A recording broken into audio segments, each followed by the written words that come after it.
Менің каналыма қош келдіңіз, қадірлі көрермен. Мен бүгін сіздерді тағы да бір өзімізге танымал астың рецептімен таныстырайын деп отырмын. Оны әрбір үйдегі хозяйка өзінше рецепт құрастырып жасай береді, себебі оны қалай дайындасаң да дәмді шығады. Мен де сіздерге сол өз рецептімді көрсетейін деп бүгінгі видеоны түсіріп жатырмын. Видеоны соңына дейін қараңыздар. Менің вариантым сіздерге ұнады ма, ұнамады. Ал ендеше біз бастайық. Міне, бүгінгі асымызға керек ұн 450 грамм, 220-230 миллилитрдей мұздай су және 1 шай қасық тұз. Әзірше бізге керегі осылар. Қазір біз осыдан қамыр илейміз. Мен жақсы көрінсін деп төсеймін осы шашығымды. Міне, алдымен суымызды құямыз. Тұзды салып ертіп аламыз. Міне, тұзымызды ертіп алдық. Енді қалған бірен-саран түйіршіктер илеу барысында еріп кетеді. Жайлап ұнымызды салып, қамырымызды илей бастаймыз.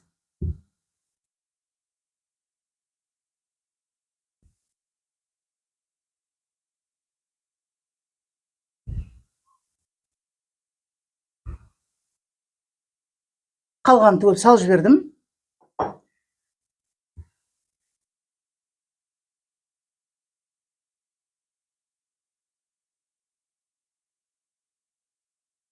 Ары қарай қолмен жалғастыратын боламын.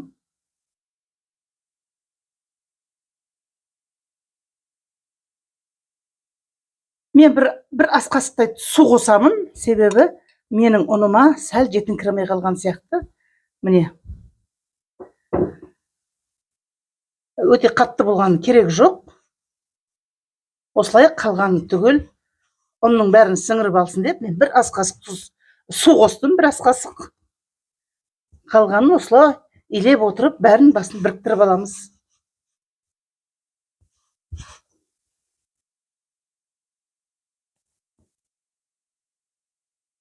Ары қарай столдың үстінде жалғастырамын. Әбден илеп, үйін қандырып қоямыз. Менің басқа да видеоларымда осындай қамыр илеудің әдістері бар. Байқасаңыздар, әрбір қамыр илегенде оның әрбір илеген сайын үйін қандырып илеуге тырысамыз. Песочное тесто дейміз ғой, сондай қамыр илегенде көп илеудің қажеті жоқ. Ал басқа қамырлардың бәрін осылай илеп, жақсылап үйін қандырып қоямыз. Не қамырымызды илеп болып қалдық, енді ыдысына саламыз да, бетін жаба тұрамыз.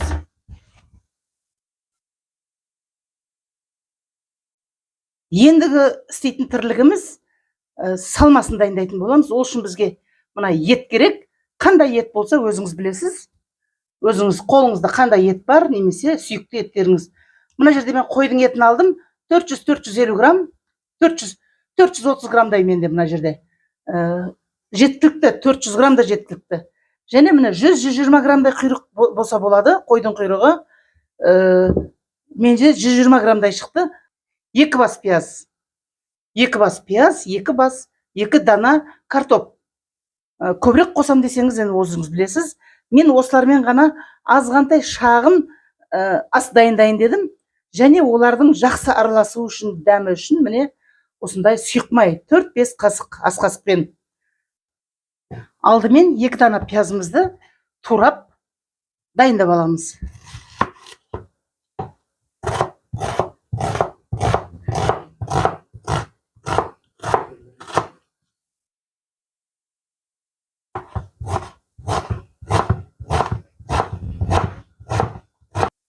Бірден осындай кеңдеу ыдысқа сала береміз.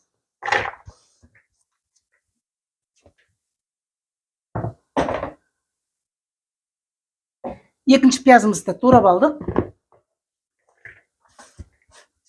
Енді картопты да туры солай турап аламыз.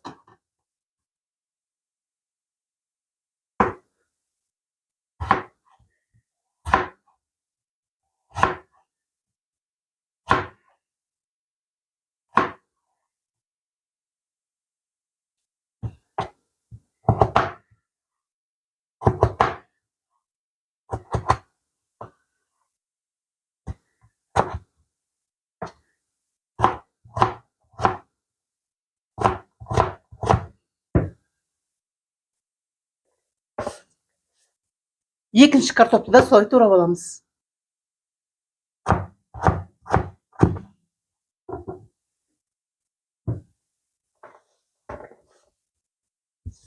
Ендігі кезекте мына құйрық майымызды тураймыз. Мұны да ұсақтап, көбектеп турап аламыз. Мүмкіндігінше ұсақ етіп тураймыз.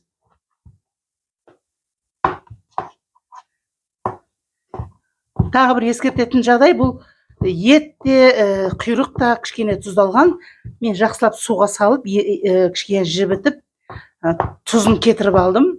Енді қазір дайындау барысында тұзын абайлап салатын боламыз, себебі қазақтың үйіндегі қазақ әйелдер бәрі біледі.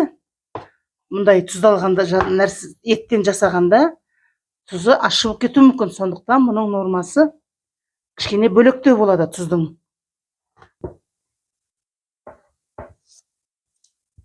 Етке де кезек келді. Етті де тура солай ұсақтап, көбектеп турап аламыз. Мүмкіндігінше ұсақ.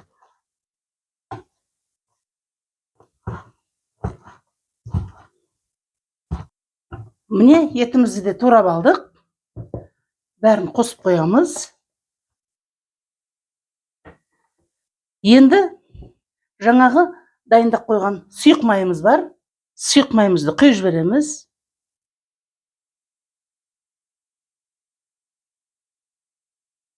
Енді жақсылап араластырып шығамыз.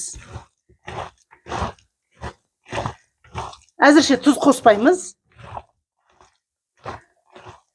Сосын араластыру барысында шамалап қосатын тұзымызды қоса береміз.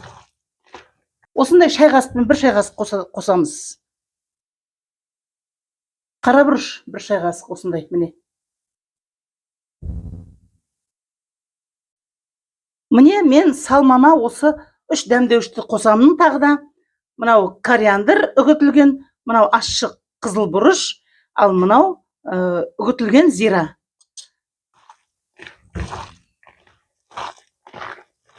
Қамырымызға қайта ораламыз. Енді қамырымыз демалып, әдем болып тұр. Қазір илеп жібереміз да, ары қарай қамырымызды жаюға кірісеміз.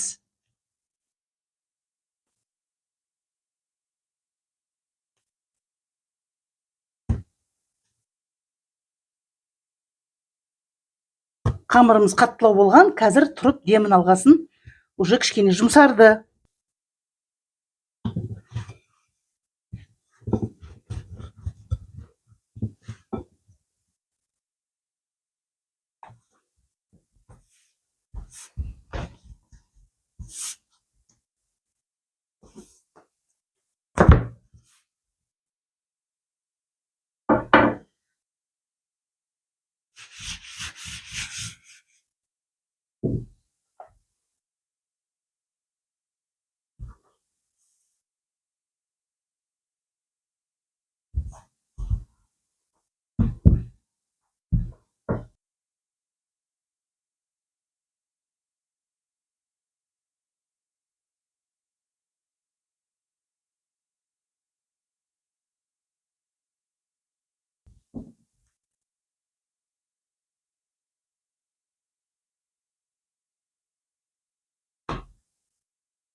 Міне қамырымызды дайындап алдық.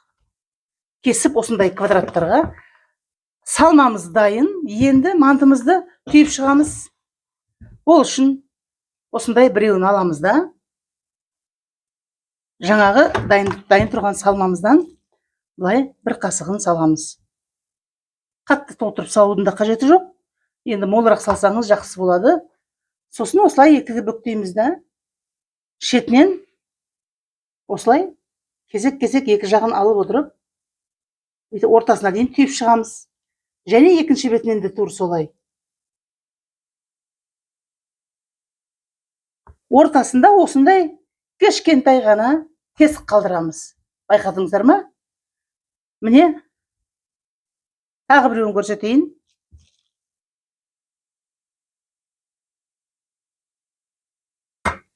Екі бүктейміз.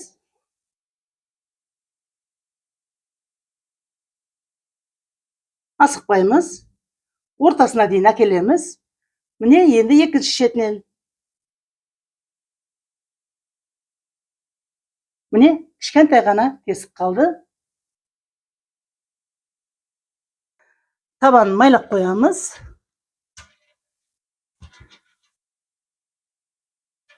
Жаңағы түйілген мантыларымызды осылай қойып шығамыз.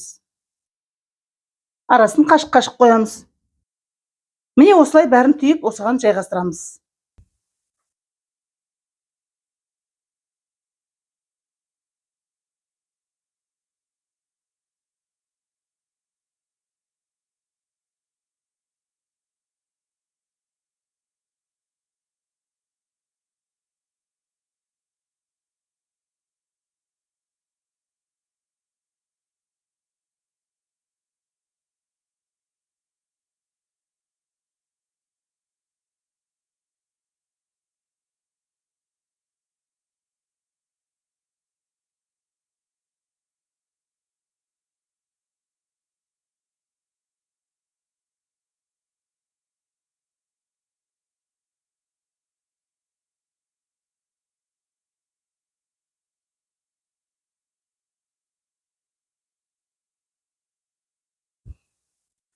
Міне осылай тесік қалу керек.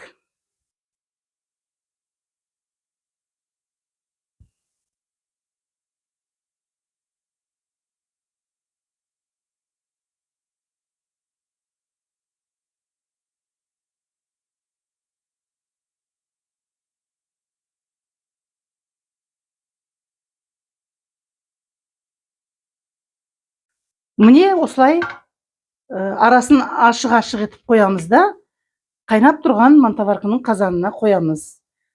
40-45 минут. Мына тесіктер жасалғандықтан бұл қамырымыз жыртылмайды. Қазір видеоның соңында көретін боласыздар.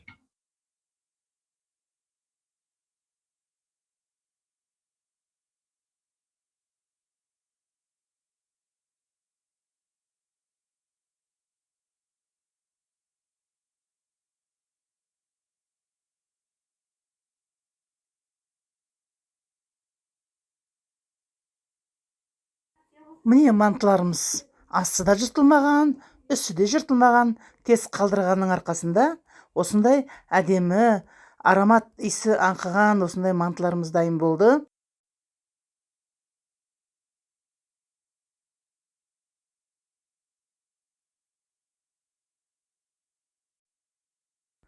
Қане дәмін көрейік. Керемет. Асты да үсі де бүтін шықты.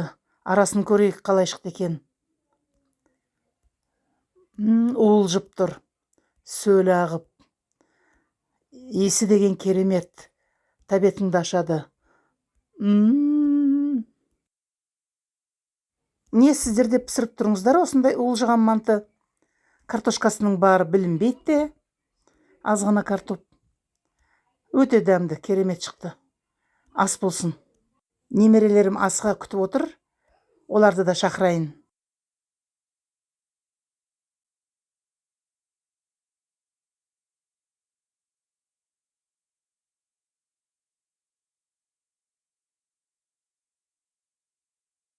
Айбектің даусы жазылмай қалыпты, мақтап жатыр мантыны, керемет болыпты деп.